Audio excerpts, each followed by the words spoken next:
Olán, bendito eres tú, Yahweh, Elohim nuestro, Rey del universo. Te damos, Señor, toda gloria, toda honra, toda alabanza. Exaltamos tu poderoso y santo nombre. Oh Abacados, tú eres santo, santo, santo, poderoso, bueno y maravilloso eres, Señor. Gracias por este día, gracias por guardarnos, Señor. Gracias por tu misericordia, que como dice tu palabra, son nuevas cada mañana, Señor. Gracias te damos por ello, Señor. Gracias por el cuidado que tienes de cada uno de nosotros, Padre de la gloria. Te pedimos perdón, Señor, si te hemos ofendido en algún momento de pensamiento, de palabras, Señor. Perdónanos, Señor, redalgúyenos, saca de nosotros lo que no te agrada, Padre. Permite, Señor, que en esta noche tu Ruach HaKodesh nos ministre, tu Ruach HaKodesh, Señor, nos dé discernimiento, sabiduría, entendimiento. Abra nuestra memoria, Señor, para poder captar, entender y aplicar a nuestra vida lo aprendido hoy. Gracias por nuestro Moré, gracias por cada hermano de esta Keilah, Señor. Gracias por guardar de nuestras familias, Padre. Te ponemos este estudio en tus manos, Señor, en el nombre poderoso de nuestro Adón, Yeshua HaMashiach. Amén y amén. Amén. Gracias, hermana Senia. Hermano Álvaro, un saludo. Muy bien. Estamos estudiando todo lo que tiene que ver con lo que la teología moderna llama la encarnación. La encarnación. Lo que Pablo llama, amén, hermano Álvaro, lo que Pablo llama el misterio.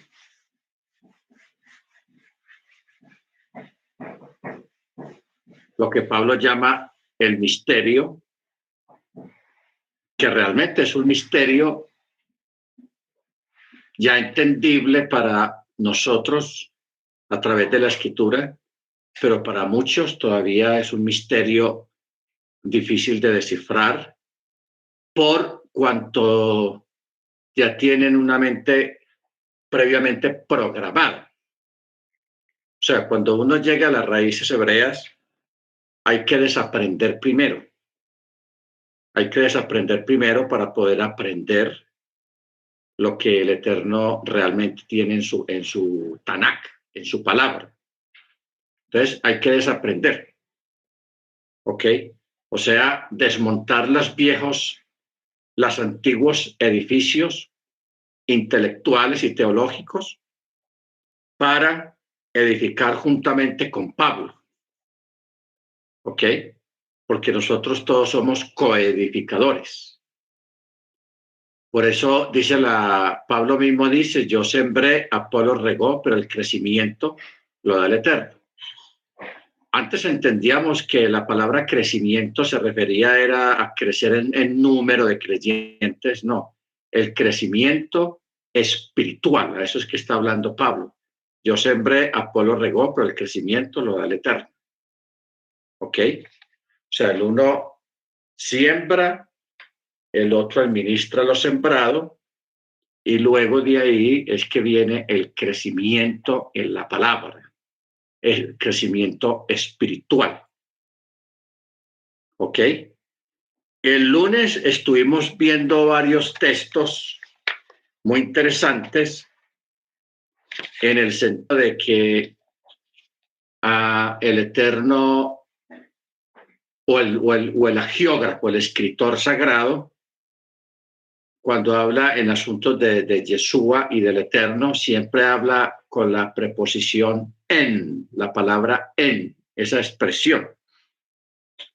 Por ejemplo, allá en el libro de Colosenses, este libro de Colosenses, hermanos, al menos el primer capítulo, o sea, uno a medida que va escudriñando, que va estudiando la Escritura, uno va viendo cuáles son los postulados, los textos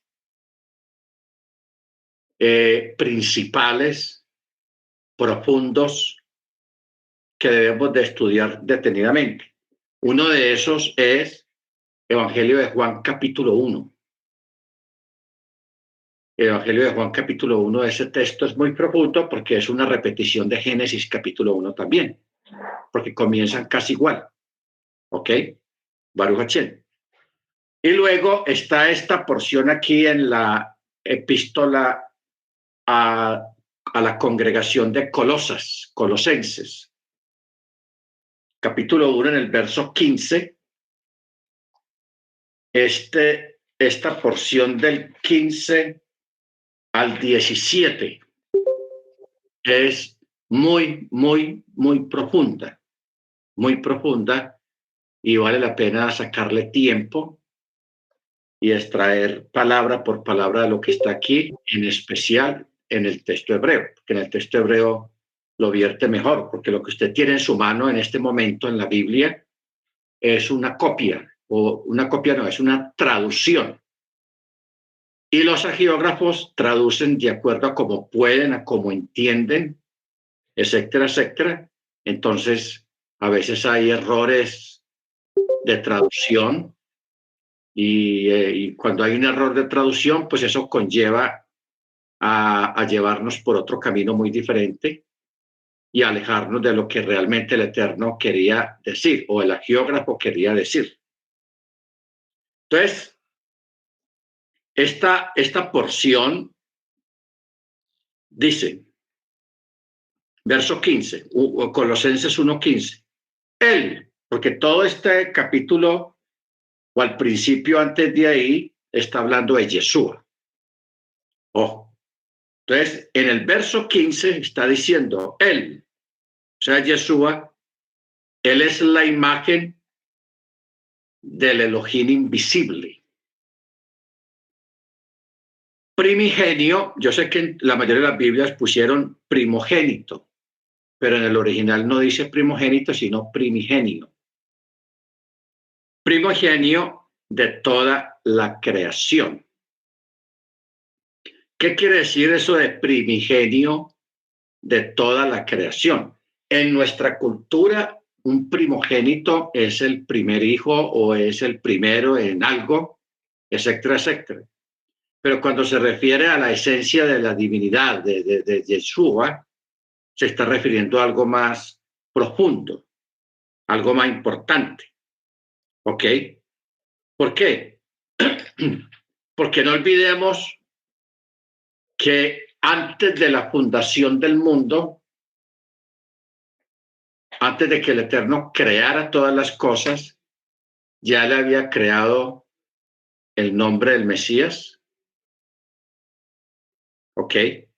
El nombre, el título de hijo y Mashiach. Porque es que como estuvimos viendo el lunes, te recuerdan que el Eterno planeó, ideó todo antes de la fundación del mundo. ¿Ok? Él lo planeó todo. Por eso la semana pasada estábamos hablando acerca de la historia del futuro. La historia del futuro. O sea, que nosotros, teniendo la mente del Eterno, la mente de Mashiach, debemos de pensar también como Él piensa. ¿Ok? Y de mirar las cosas como Él la mira, porque nosotros tenemos la ventaja de que tenemos la Escritura. Y en la Escritura, en la Tanakh, está reflejado la voluntad del Eterno, el propósito del Eterno. Entonces, si nosotros nos expresamos de esa manera también, cuando decimos la historia del futuro, ¿por qué se dice la historia del futuro? Porque ya todo lo que pasó, lo que está pasando ahora para nosotros y lo que va a pasar en un futuro, eso ya es historia porque eso ya pasó, ya ocurrió. Ya usted sabe dónde está el contexto o el texto alusivo a esto, que está ya en el libro de Eclesiastés, donde habla de esto. Y por eso hay otro texto muy conocido por todos, donde dice que los primeros serán postreros y los postreros serán primeros. ¿Ok? Es muy interesante este juego de palabras, pero que dice mucho acerca de la historia del futuro. ¿Ok? Entonces, dice, Él es la imagen del Elohim invisible y del invisible, el primigenio de toda creación. Porque en Él, no dice por Él, ojo con estos detalles, dice, porque en Él fueron creadas todas las cosas, en los cielos, en la tierra, sean cosas visibles e invisibles, tronos, dominios, principados, potestades. Todo fue creado por Él y para Él. Y Él es antes de todas las cosas y todo subsiste en Él. Bueno, la explicación de la creación, hermanos, no es fácil, especialmente para los sabios judíos. Para ellos no es fácil. ¿Por qué? Porque ellos no tienen este texto, Colosenses 1. Ellos no lo tienen.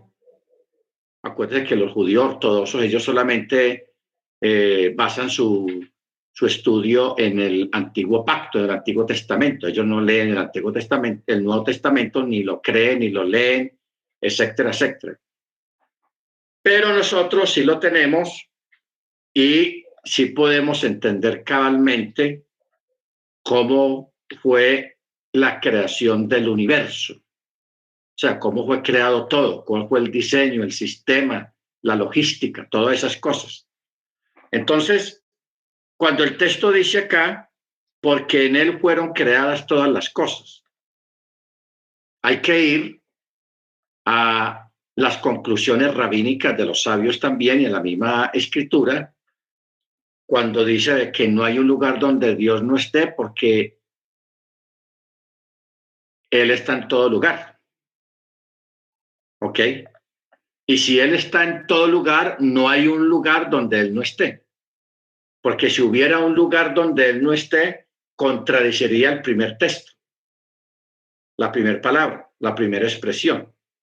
Entonces, es muy importante, hermanos, nosotros aprender a no dejarnos envolver por las palabras de las personas. Porque la gente con la labia, con las palabras, envuelven a las personas, a la gente, y los desvían de sus criterios, de sus convicciones, de sus creencias, usando palabras. Entonces, si la escritura dice, o el dicho dice, que el Eterno está en todas partes, no está excluyendo ninguna. Él está en todas partes. Todas partes, está hablando de algo absoluto. Entonces, si alguien dijera, no, pero es que hay un lugar donde Él no está, no se puede aceptar esa palabra, que hay un lugar donde Él no esté, porque es imposible. ¿Por qué? Porque contradice la primera palabra. Si la primera palabra dice, el Eterno está en todo lugar, en todas partes, no hay un lugar donde Él no esté. Entonces, si alguien dice que hay un lugar donde Él no está, esa persona está errada, esa persona está equivocada y no es creíble sus palabras por cuanto está contradiciendo la misma palabra. ¿Ok? Ahora, ahí es, hermanos, donde entendemos perfectamente lo que está diciendo acá. Y Pablo lo está diciendo con autoridad, con propiedad, porque mire cómo dice, porque en Él fueron creadas todas las cosas, en los cielos. Acuerde que son varios cielos, por eso los cielos siempre están en plural, no están singular. Cuando es un lugar determinado, sí dice en el cielo, pero la mayoría de los textos siempre dice los cielos, en plural, porque ustedes saben, los que ya tuvimos este estudio, existen 7 cielos. Pablo logró llegar al tercer cielo, él los llevaron allá, no que él fue de cuenta de él, sino que los llevaron. Y él no entendió, no supo explicar eso. Él solamente dice, hablaba en segunda persona, conozco un hombre, no sé si en la carne o en el ruaj, en el espíritu, que fue llevado al tercer cielo. Y él lo dijo con propiedad, al tercer cielo. Entonces, hay uno, está el segundo cielo, está el tercero, y de ahí sigue el cuarto, el quinto, el sexto y el séptimo, porque son 7. Baruch Hachén. Bueno, y la Tierra sí la menciona en singular, porque solamente hay un planeta Tierra habitable, que fue donde el Eterno puso al ser humano, su creación especial. Bueno, entonces, ¿cómo explicar entonces lo que dice? Porque en él fueron creadas todas las cosas.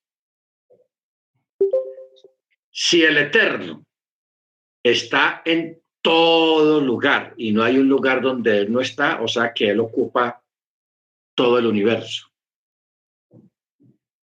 Teniendo en cuenta que él creó el universo, si él creó el universo, entonces ¿en qué dimensión o en qué lugar habitaba él? Y que lo llenaba todo y lo cubría todo porque estaba en todo lugar. ¿Ok? Entonces, lo que él hizo fue que él dentro de sí mismo creó un espacio. Dentro de su misma esencia creó un espacio y en ese espacio hizo el universo. Por eso es que dice, porque en él fueron creadas todas las cosas. Dentro de sí mismo. Fue creado el universo. Por eso dice lo que son los 7 cielos, la tierra, y dentro de todo eso creó lo que es visible, o sea, lo que es materia, y lo que es invisible. Cuando habla de lo invisible, hermanos, está hablando de tronos, dominios, principados, potestades, y todo fue creado por él y para él, y él es antes de todas las cosas, y todo subsiste en él. O sea, él sostiene el universo, él lo sostiene. El universo depende de él lo sostiene. ¿Ok? Ahora, ¿qué significan esto de tronos, dominios, principados y potestades? Son 4. Ustedes saben, hermanos, que el mundo espiritual es más grande y más extenso y más numeroso que el mundo material. O sea, el mundo material es el mundo en que nosotros vivimos, que se compone de materia, que es lo que llaman lo visible. En cambio, el mundo espiritual, hermanos, es muy extenso, muy grande, y eso es lo que nosotros debemos de anhelar, el mundo espiritual, la vida espiritual, porque es más extensa, más grande y es inmortal. ¿Ok? Aquí somos mortales. Aquí la gente nace, crece y muere, nace, crece y muere, y siempre ha habido como una rueda de la gente que va muriendo y otros que van naciendo, y así se ha mantenido todo desde la creación. Más sin embargo, el mundo espiritual, si contáramos, por ejemplo, lo que son los cielos, los 7 cielos, al menos hablemos de los 6 cielos. El séptimo no, porque el séptimo es donde está el trono de gloria. Lo que los sabios llaman el Macón, o el lugar de su presencia. De ahí para abajo, hermanos, los 7 cielos, los 6 cielos, son lugares inmensurablemente grandes. Y esos lugares no están vacíos. Están llenos de criaturas, de ángeles, criaturas angelicales. Unos son llamados dominios, otros son llamados principados y otros son llamados potestades y otros son llamados tronos, o sea, lugares de poder, tronos. Ahora, donde hay principados o donde hay tronos, donde hay reyes, tiene que haber los gobernados. O sea que aquí el apóstol solamente está hablando de los principales, no está hablando de los que son gobernados, está hablando de los principales, de los poderes. Porque entonces, si un ángel, un ejemplo, si un ángel es un poder y tiene una gran autoridad, ¿sobre quién va a tener esa autoridad? ¿Dónde va a gobernar? ¿A quién va a gobernar? No va a gobernar a nosotros los seres humanos, ¿ok? Sino a esos mundos, a esas criaturas, a esos lugares. Entonces, por eso Pablo está hablando de los tronos, de dominios, de principados y potestades. ¿Ok? Potestades. Aquí no está hablando de los ángeles normales, sino que está hablando de ángeles superiores, poderes muy grandes. Entonces, por eso él dice, porque en él fueron creadas todas las cosas en los cielos, en la tierra, visibles e invisibles, sean tronos, dominios, principados, potestades, todo fue creado por él y para él. Mire que al principio dice, porque en él fueron creadas. Y luego aquí dice, y todo fue creado por él y para él. O sea, dominio total. Por eso a Yeshua se le llama el rey de los reyes. Todos los reyes que han habido aquí en la tierra a través de la historia tienen un rey. Y si hoy en día hay reyes, esos reyes tienen un rey, que es Yeshua HaMashiach, bendito sea su nombre por siempre. Por eso se les llama el rey de reyes y señor de los señores, o sea, amo de los poderosos, o señor de los que son llamados señores, o sea, de algunas personas o entidades que ostentan alguna autoridad, algún poder o algún señorío. Baruch Hashem. O sea, hablar de Jesús, hermano, es hablar de algo muy grande o de alguien muy grande con una autoridad inmensurable, inalcanzable. Y por eso hay que darle gracias al Eterno que Él nos ha permitido conocer toda esta área, toda esta parte de Él en cuanto a su autoridad y su poder. Bendito sea su nombre. Ahora, pero aquí se pone más interesante todo. El texto que sigue dice, o sea, el verso 18, Él es la cabeza del cuerpo, la Keilah. Él es el primogénito de los muertos, o sea, primigenio de los muertos, para que en todo Él tenga toda la preeminencia, o sea, la autoridad y primero en todo. Ahora, mire usted que aquí el texto, como está traducido, dice, Él es el primogénito de los muertos. Yo pregunto, ¿sería que antes de Yeshua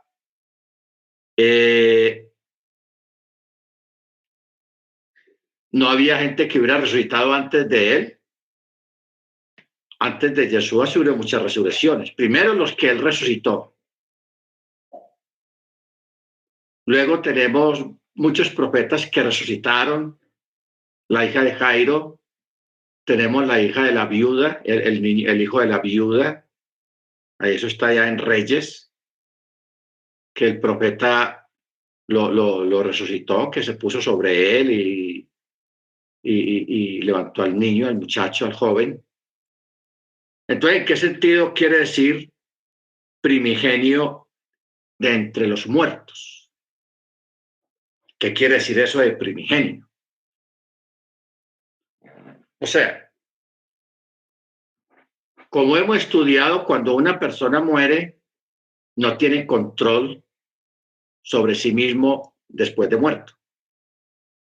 Todavía está sometido, está bajo autoridad. ¿Ok? Entonces esa persona obligatoriamente es llevada donde tiene que ser llevado.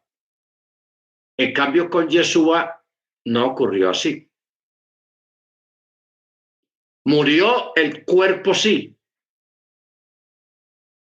pero como Él es el rey, el soberano, Él simplemente lo que hizo fue que se despojó de ese cuenco que es el cuerpo humano, porque el cuerpo humano donde usted está o que usted tiene es una vasija de barro. Cuando esa vasija de barro se dañe, se deshaga, usted sigue siendo usted, simplemente que no está en la vasija, o sea, no está en el cuerpo. Así es sencillo, pero usted sigue siendo usted. Lógico, entra en otra dimensión, en otra forma diferente de vivir, de existir, de ser normal. Hay muchos cambios.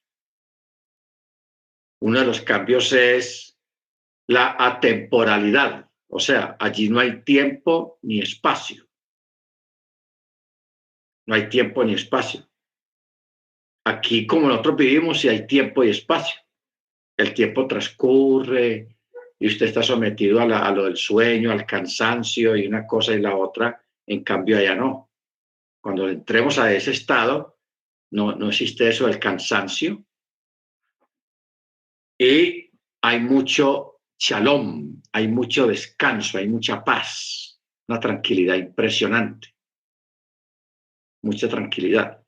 Bueno, entonces, ¿qué ocurre? Yeshua, él siguió siendo él, en esencia, que originalmente eso es lo que él es, Ruach, espíritu.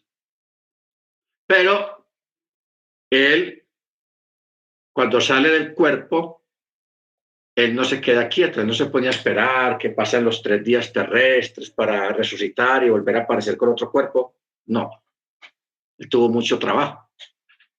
Lo primero que él hizo fue que él descendió al Tártaro, descendió al inframundo. Los que estuvimos en ese estudio del inframundo recuerdan que el inframundo hay varias secciones, mundos.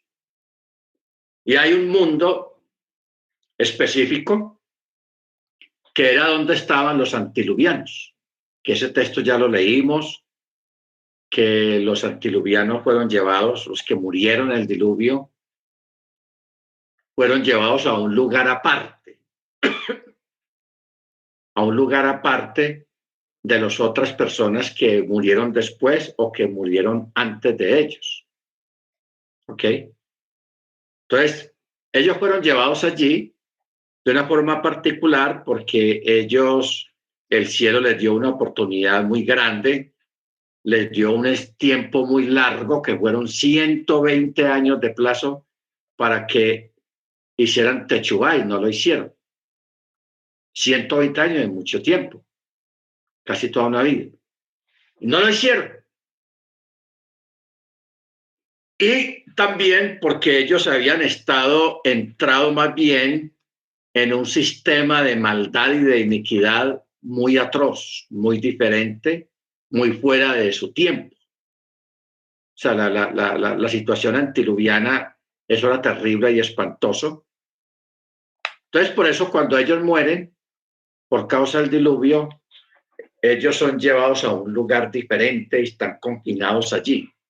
Entonces, Yeshua fue allá a anunciarles que ya se había realizado la redención.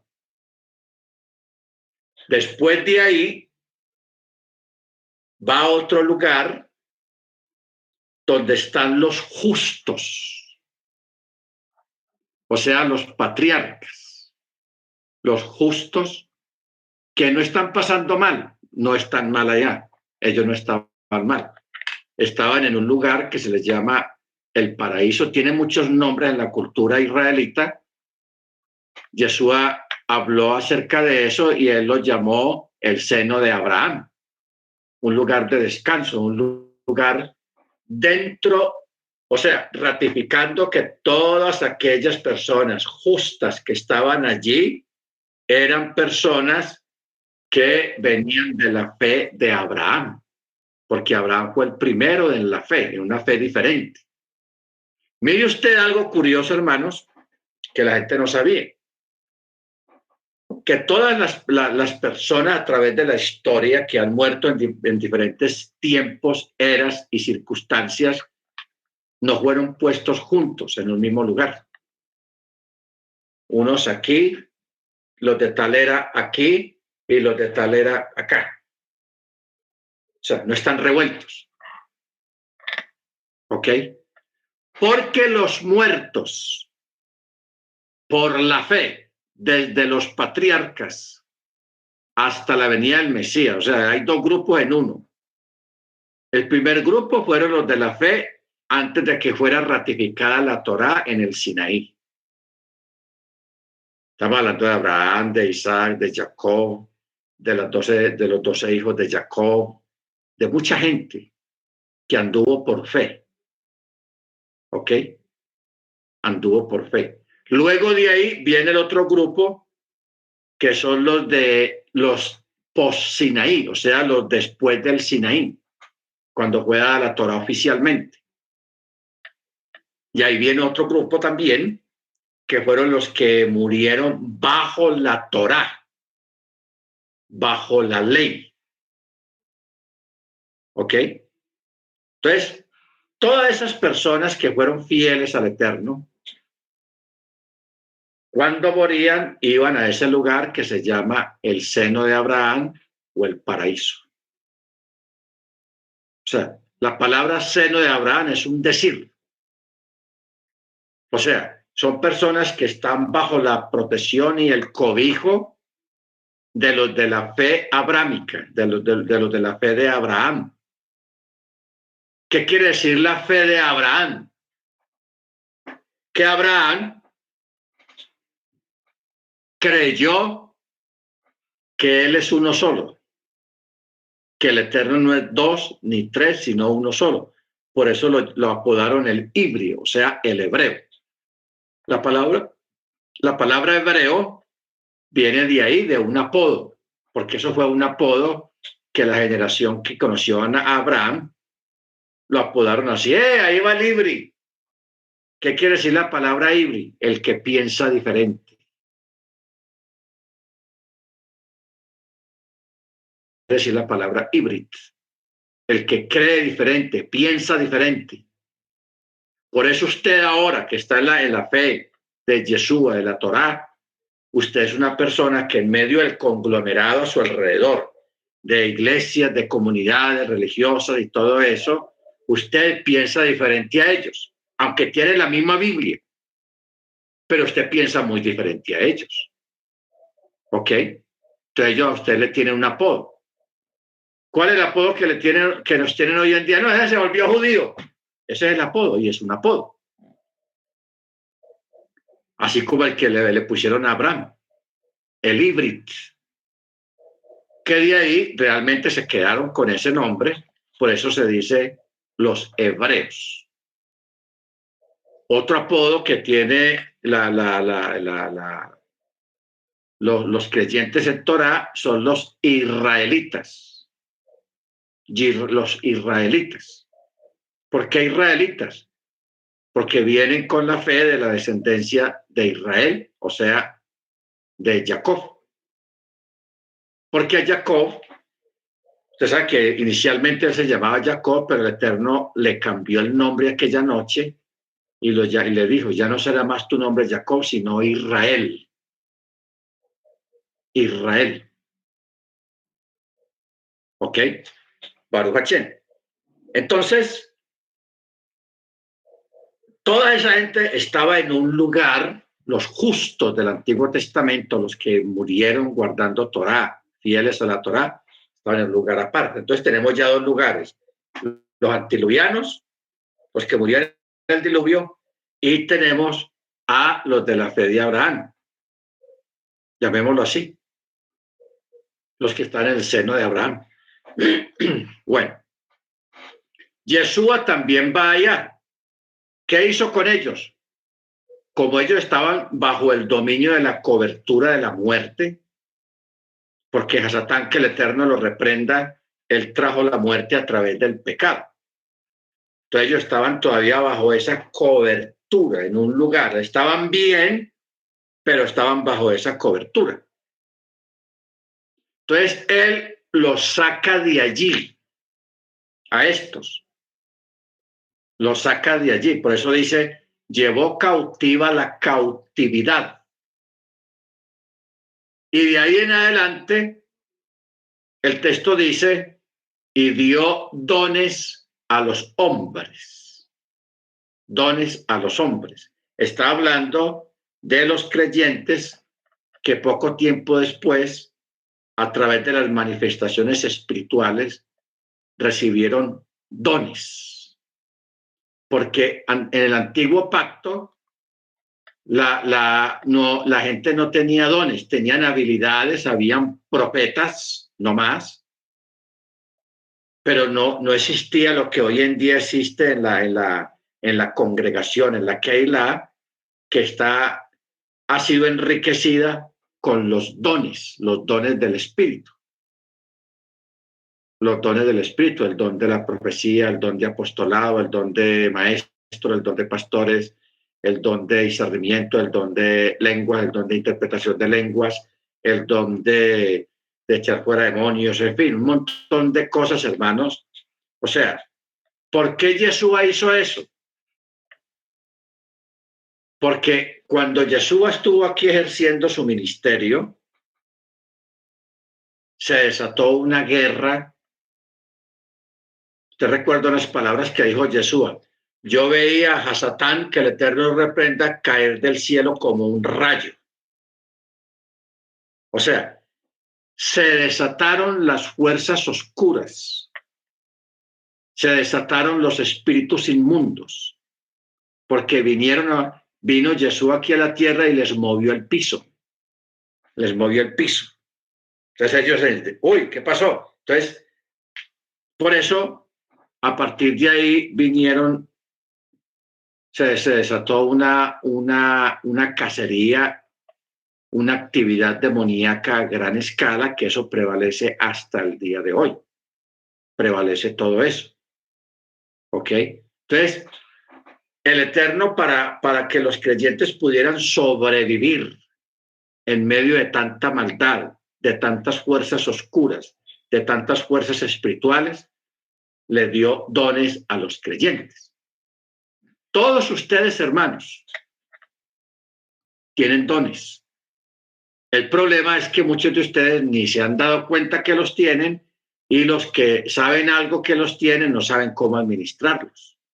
Pero todos tenemos dones, porque está escrito, y dio dones a los hombres. ¿Ok? Baruch Hashem. Si el Eterno no hubiera dado esos dones, hermanos, hacía tiempo nos habíamos perdido.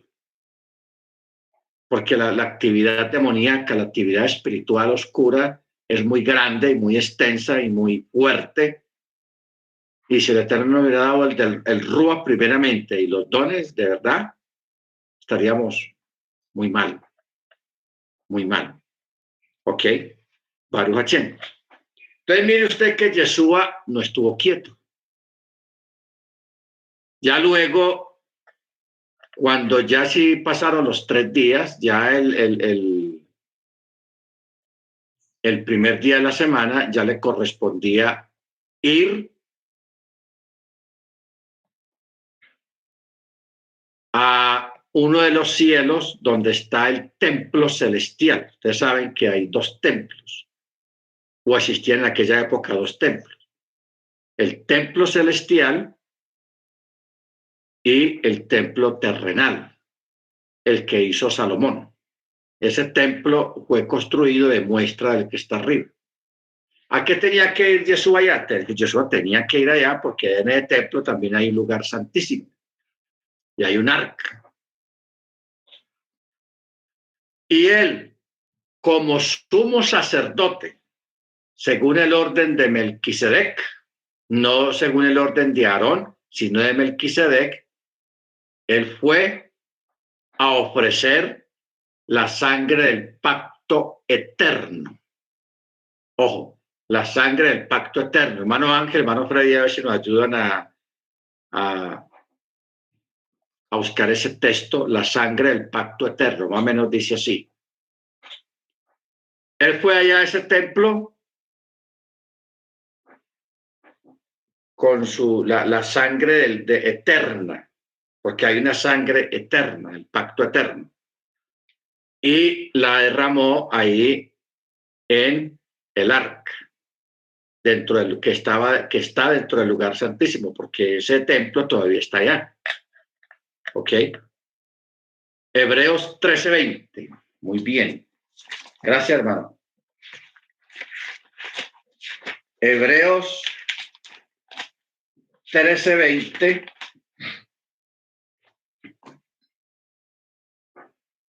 Dice, y el Elohim de paz, el cual en virtud de la sangre del pacto eterno levantó de entre los muertos a nuestro Adón Yeshua, el gran pastor de las ovejas.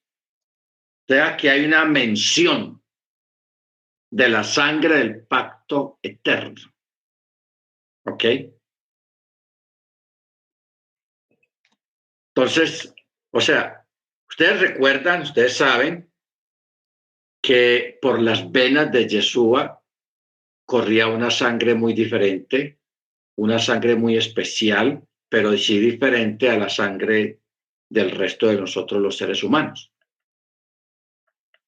Porque usted sabe que el hombre es el que pone la simiente, la sangre, el varón, en la mujer. Pero como en el caso de la concepción de Miriam, de la niña, de esta muchacha, entonces ella concibió directamente por el Ruach o del Ruach HaKodesh, del Espíritu, del Eterno. Entonces, lógicamente, la simiente que había ahí dentro de esa mujer, cuando nació ese niño llamado Yeshua, era una simiente diferente. Aparentemente se veía como un ser humano común y corriente, pero por las venas corría una sangre especial. Y claro, tenía que ser especial porque es una sangre que todavía hasta el día de hoy nos limpia, nos purifica de los pecados. Y seguirá purificando de aquí en adelante en un futuro, seguirá purificando a mucha más gente cuando venga a las raíces hebreas, cuando vengan al Mesías. Pero esa sangre tenía que ser llevada al santuario celestial que está ahí arriba, al templo, en el lugar santísimo. Por eso es que cuando Jesús, antes de irse, aquella madrugada, fue que llegó Miriam y las otras mujeres, el primer día de la semana, que fueron a llevar especias y todo eso, y vieron que la piedra de la tumba estaba corrida. ¿Ok? Entonces, Yeshua aparece ahí y ella no lo reconoce porque está todavía oscuro. Ella pensó que era el hortelano, o sea, el que se encarga de cuidar el lugar, el sector. Entonces ella le dice, Señor, usted no sabe qué pasó con el cuerpo de Yeshua, mire, se lo llevaron, ¿qué pasó? Entonces, cuando él le habla, cuando Yeshua le habla, ella se da cuenta que es Yeshua, por la voz, no por la apariencia.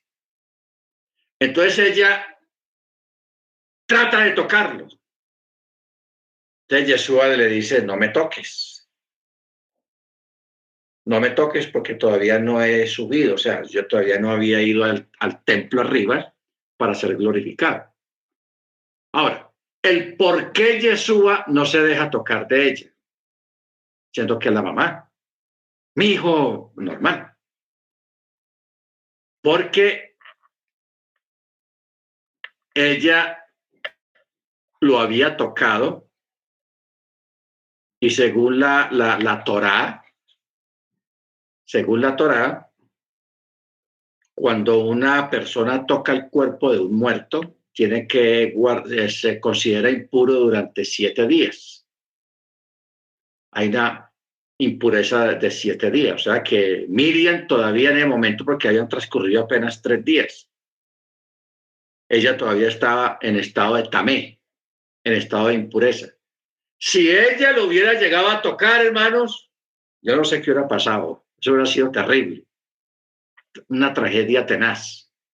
Porque ella hubiera impurificado a Yeshua y Yeshua no hubiera podido ir allá a llevar la sangre. No, eso hubiera sido un desastre tenaz.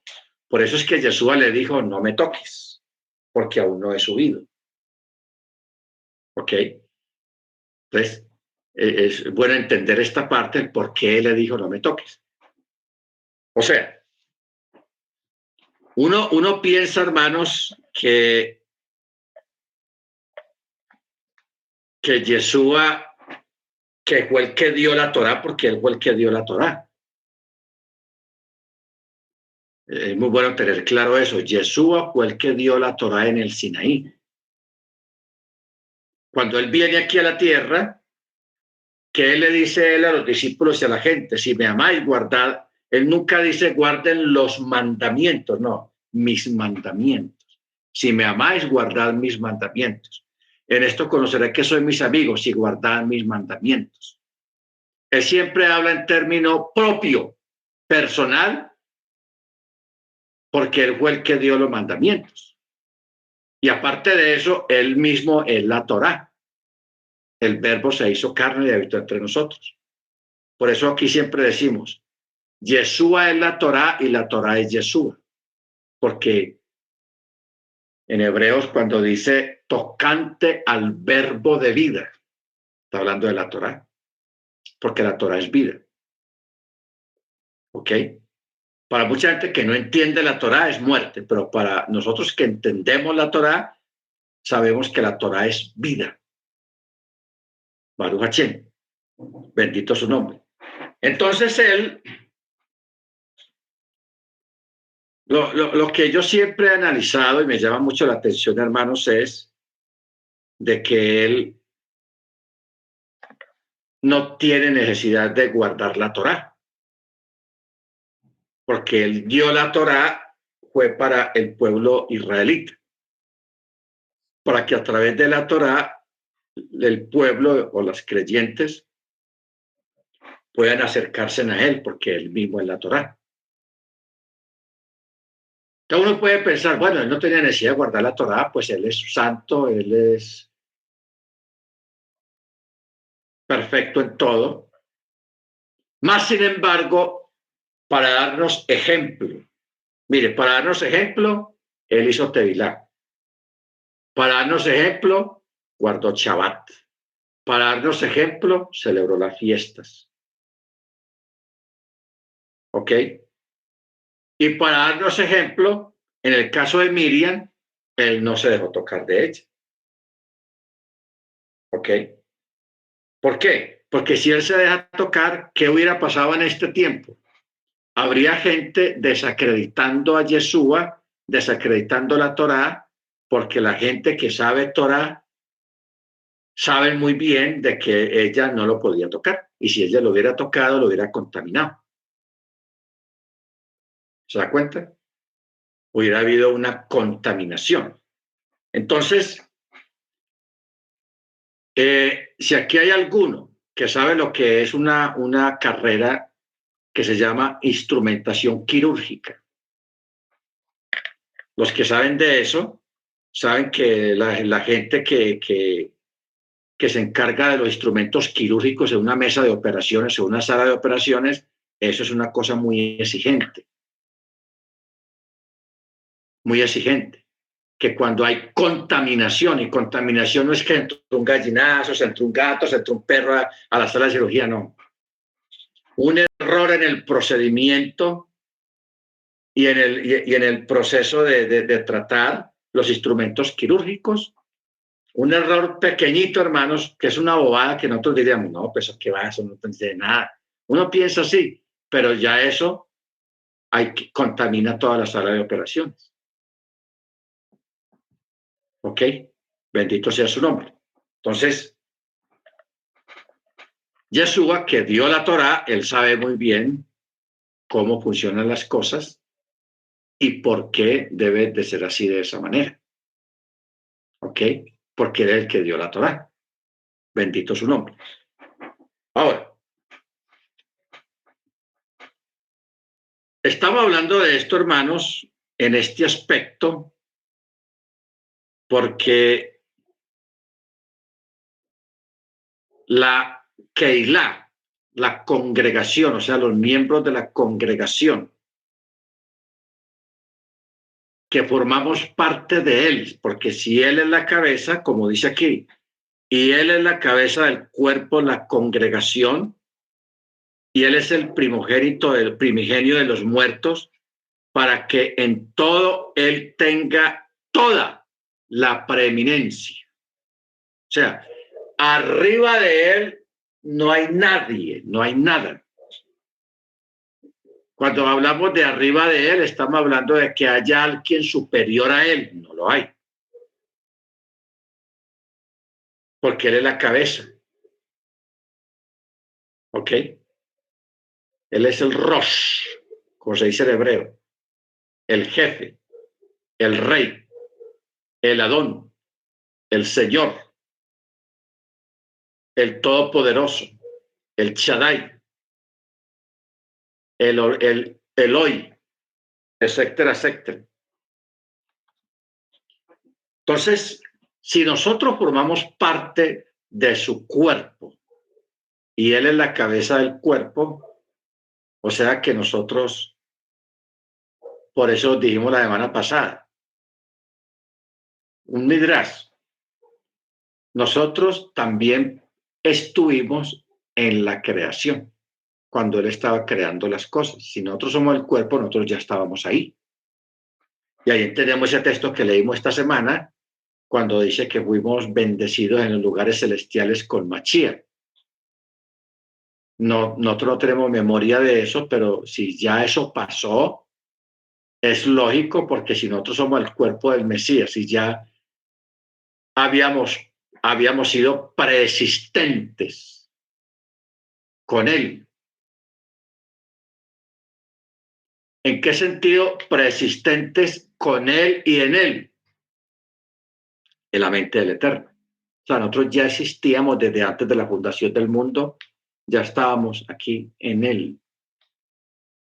O sea, entender ese texto, hermanos, cuando dice que nosotros somos el cuerpo del Mesías y él es la cabeza, él es nuestra cabeza, eso implica muchas cosas y esa palabra es muy profunda.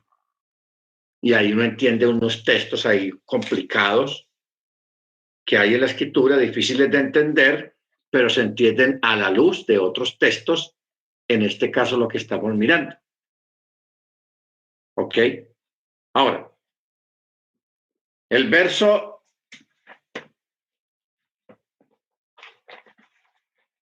estaba en Colosenses.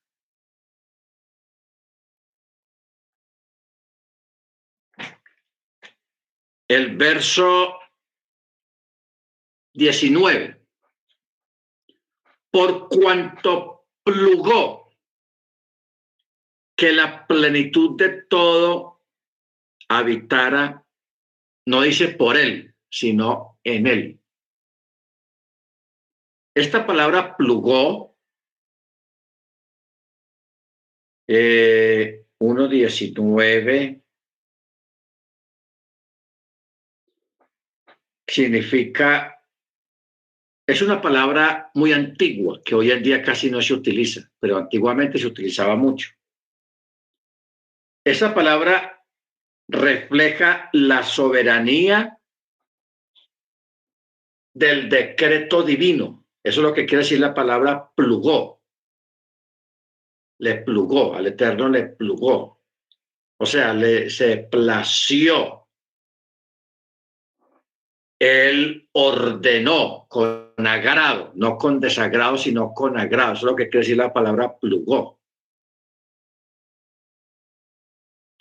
Agradó, se complació. ¿Ok?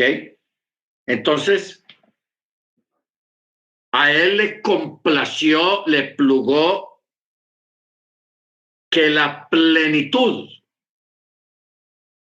de todo, ¿qué quiere decir la plenitud de todo? La gloria de todas las cosas creadas habitaran en él o fueran de él, y él fuera su referente, su sostenedor, su creador, etcétera, etcétera. Eso es increíble, este tipo de expresiones, hermano, en las escrituras tan profundas. Baruch Hashem. Entonces dice el verso 20, y por medio de él reconciliar consigo mismo todas las cosas, así las que están en la tierra como las que están en los cielos, haciendo la paz por medio de él, por la sangre del madero. Ojo con esto. Haciendo la paz, o sea, reconciliar. Porque ¿qué fue lo que pasó, hermano? Usted sabe que el pecado trajo muerte y trajo distanciamiento del Eterno por parte del pecador. Pero el problema también fue de que allá en los chamaín, en los cielos, también hubieron problemas. El primer problema que ocurrió en los chamaín fue la sombra que trajo el pecado de Adán y Ava. Eso trajo una sombra sobre toda la humanidad y también sobre los cielos, porque entró el pecado, vino la rebelión, el alejamiento del Eterno. Luego, el segundo problema, hermanos, que hubo, que se presentó, fue la caída de los ángeles. Los ángeles que cayeron, eso está en Génesis 5. Eso conmovió los cielos y más la tierra también, porque trajo la iniquidad a la tierra, trajo la violencia, trajo mucha maldad y todo eso por causa de la rebelión de estos ángeles, que fueron 200 ángeles que pecaron. Que los mismos chalías, los mismos apóstoles, ellos dicen que, como dice el texto, si Elohim no perdonó a los ángeles que pecaron, sino arrojándolos a prisiones de oscuridad, los tiene reservados para el día del juicio. Para ellos, o sea, para estos ángeles, no hubo perdón. Estos ángeles eran vigilantes, así son llamados, los vigilantes, que abandonaron su estado, abandonaron su habitación y cometieron un error gravísimo de venir aquí a la tierra a cohabitar con los habitantes de la tierra, y trajeron la maldad, la iniquidad, y para sus descendientes de ellos, o sea, los nefilim, los gigantes, cuando morían, para ellos no había ni arriba ni abajo. Entonces esos espíritus de esos gigantes quedaron vagando en el aire, y ahí está el origen de los espíritus inmundos y de los demonios, porque el Eterno, él no creó los espíritus inmundos. O sea, los espíritus inmundos no son creación del Eterno. Es el resultado de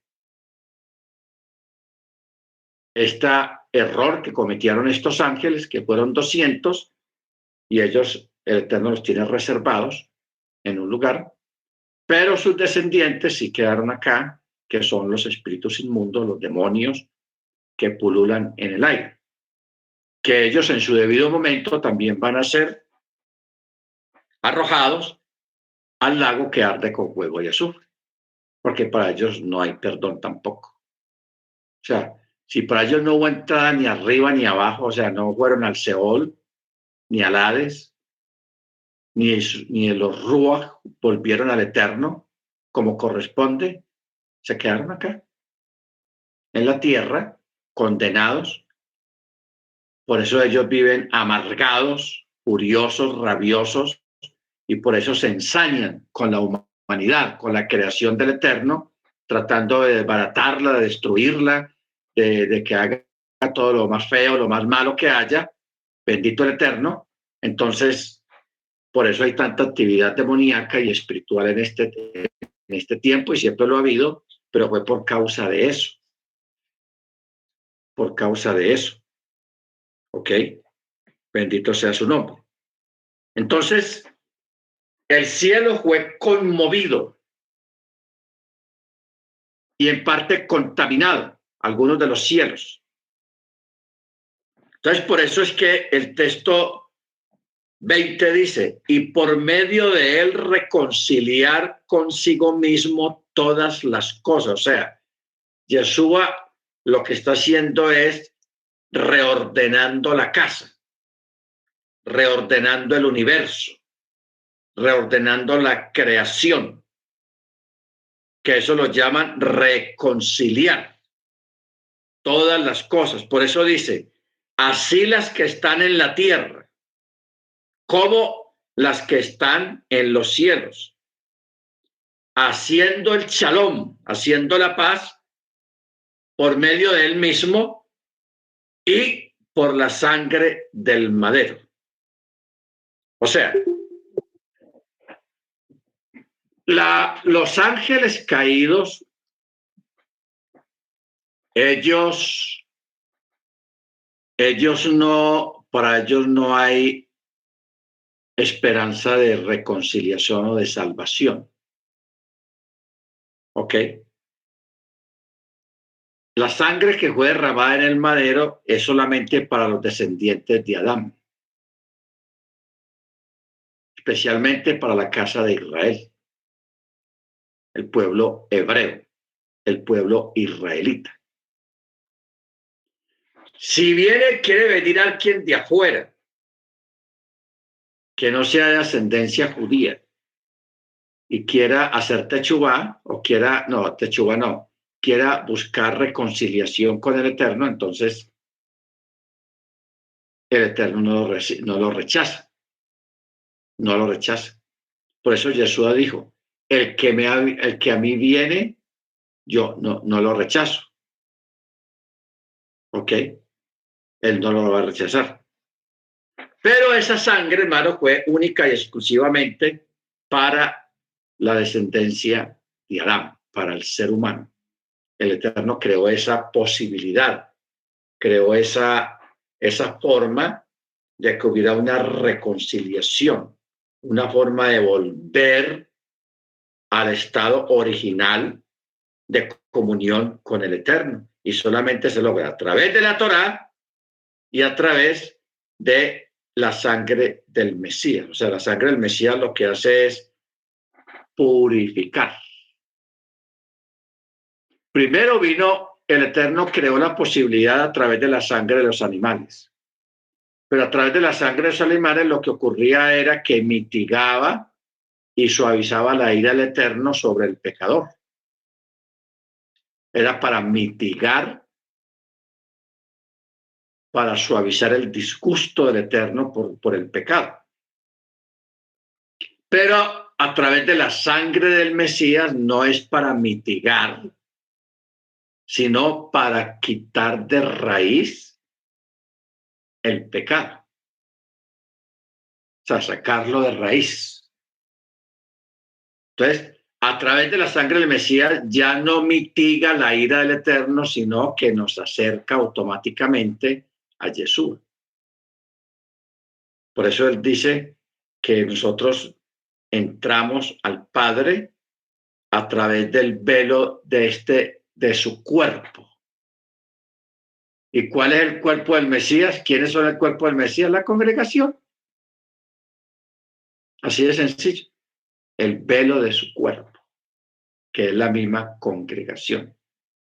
Entonces, por eso nosotros participamos de este ministerio de la reconciliación, como leímos la semana el lunes, que nos dio a nosotros el ministerio de la reconciliación. O sea, Yeshua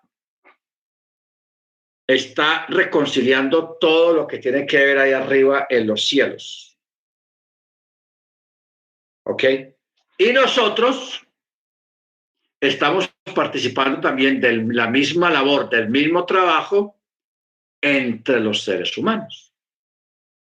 Por eso cuando usted le habla a alguien de las raíces hebreas, le habla de la Torá, le habla de Yeshua, para que la persona venga y comience a guardar Shabbat y a celebrar las fiestas, a dejar de comer carne de chancho y todas esas cosas. Entonces, esa persona, ese creyente, lo que está haciendo es participando del ministerio de la reconciliación. Usted está trayendo a esa persona para que comience de nuevo, para que se reconcilie a través de la obediencia a la Torá, la fe en Yeshua y la sangre del Mesías.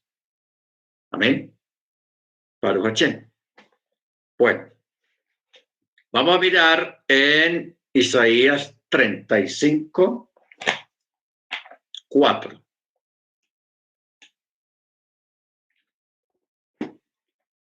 Isaías 35, 4 dice: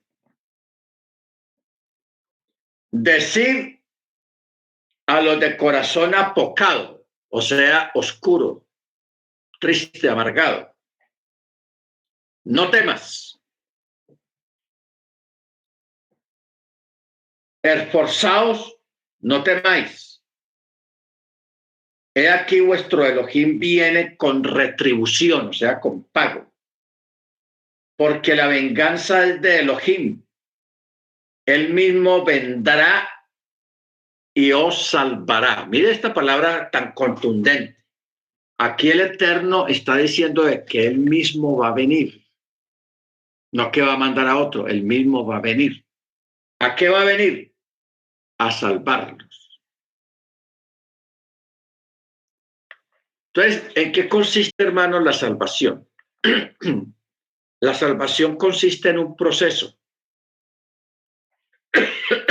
La primera parte de ese proceso es la techubá.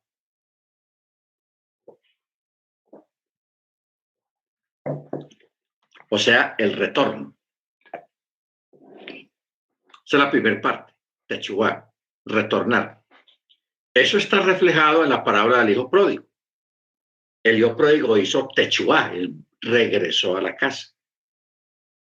Eso es lo que todos nosotros estamos haciendo, hemos regresado a la casa. ¿Cuál es la casa? La Torá.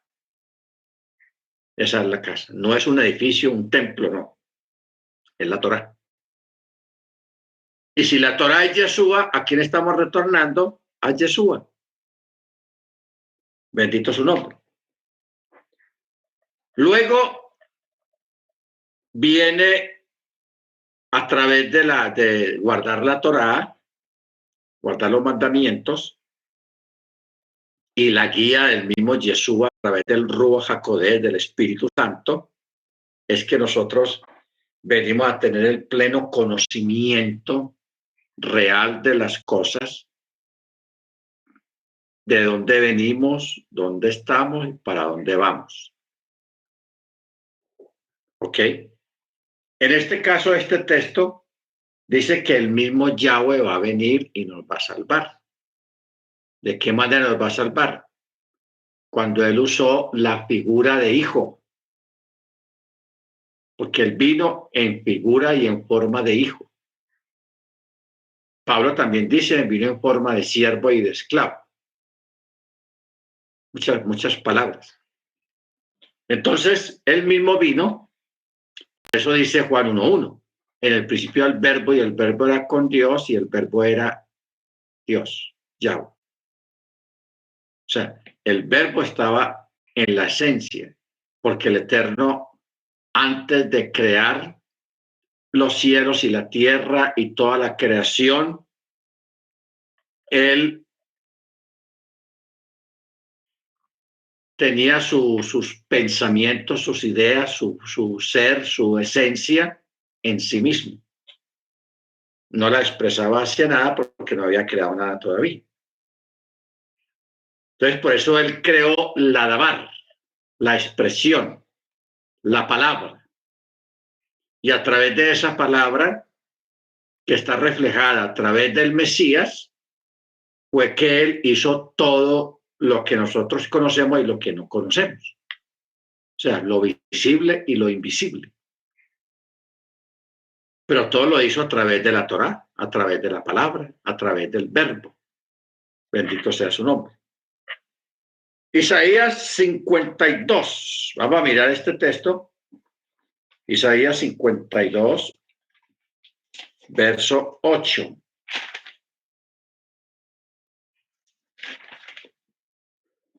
Dice, voz de tus atalayas, a coro alzan la voz y dan gritos de júbilo, porque ven cara a Yahweh que vuelve a Sión. Prorrumpid en júbilo, cantad a coro, oh ruinas de Jerusalén, porque Yahweh ha consolado a su pueblo y ha redimido a Jerusalén. Yahweh descubrió su santo brazo a vista de todas las naciones, a todos los confines de la tierra, y todos los confines de la tierra verán la salvación de nuestro Elohim. ¿Ok? Ahora, aquí está hablando, llama la atención que dice que verán cara a Yahweh. Yo pregunto, ¿cómo alguien puede decir que vio cara a cara a Yahweh si él es espíritu? Entonces, ¿qué quiere decir verán cara a cara? A través del Mesías. ¿Ok? Por eso usted recuerda que Felipe, que Yeshua siempre hablaba de que mi padre por aquí, mi padre por allá, que el padre esto, que el padre aquí, o en fin. Entonces Felipe, intrigado, le dice a Yeshua, maestro, muéstranos al Padre y nos basta. Oh, mire qué pregunta tan tesa. Muéstranos al Padre y nos basta.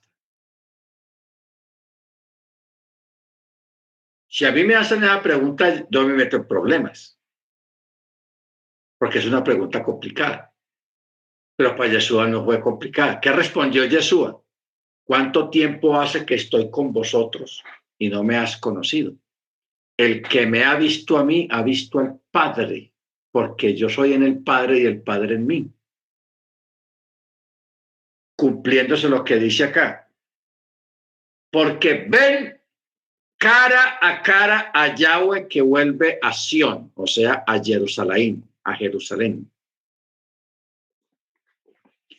Esto, hermanos, este texto tiene un contexto muy importante que está en Malaquías capítulo 3, verso 1. Que es lo mismo que de Isaías. Dice, verso 1, he aquí, yo envío mi mensajero, el cual preparará el camino delante de mí. Está hablando Yahweh. ¿De quién está hablando? De Johanán, de Juan el Inmersor, que lo envía para que prepare el camino. Y luego dice, y vendrá súbitamente a su casa Yahweh, a quien vosotros buscáis. Aquí en su Biblia en español dice, y vendrá súbitamente a su casa el Señor, así lo pusieron, pero cuando usted va al texto hebreo, no dice así, dice, y vendrá súbitamente a su casa Yahweh. Así dice el texto hebreo, o sea, en el texto original. Por eso es que nosotros decimos, Yeshua es Yahweh, Yahweh es Yeshua. ¿Ok? También llamado el ángel del pacto, a quien vosotros deseáis. He aquí viene, dice Yahweh, Chebaot, o sea, Yahweh de los ejércitos. ¿Cuándo se cumplió este texto? Cuando dice, y vendrá súbitamente a su casa. Cuando Yeshua fue al templo aquel día, que vi a los mercaderes y los cambistas, o sea, los que cambian divisa y todo eso, y él vio las mañas y las trampas que estaban haciendo, se enfureció y los sacó a todos tallados de allí. No que ese lugar ellos no podían estar ahí, ellos podían estar ahí, porque ese era el lugar que le correspondía a ellos. Simplemente que se estaban portando muy mal. Estaban haciendo marañas, estaban haciendo trampas, estaban estafando a la gente, etcétera, etcétera. Y eso fue el disgusto de Yeshua, por eso dice, y vendrá súbitamente a su casa Yahweh, el ángel del pacto, porque esto es un título, el ángel del pacto, a quien vosotros deseáis. He aquí viene, dice Yahweh Chebaot. Amén. Bendito su nombre. Bendito su nombre. ¿Ok? Esto es tenaz, hermanos. Muy tenaz todo esto.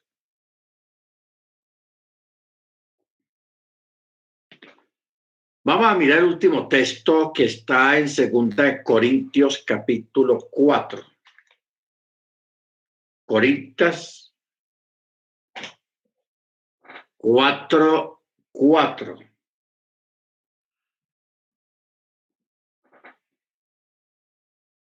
Dice, en los cuales el Elohim de este mundo cegó las mentes de los incrédulos para que no les resplandezca la luz de la buena nueva, de la gloria de Mashiach, quien es la imagen del Eterno. Ojo con esta palabra, quien es la imagen del Eterno. Amén. La imagen del Eterno. Bendito sea el nombre de nuestro Adón Yeshua HaMashiach. Bueno, vamos a parar aquí, hermanos. Vamos a parar acá.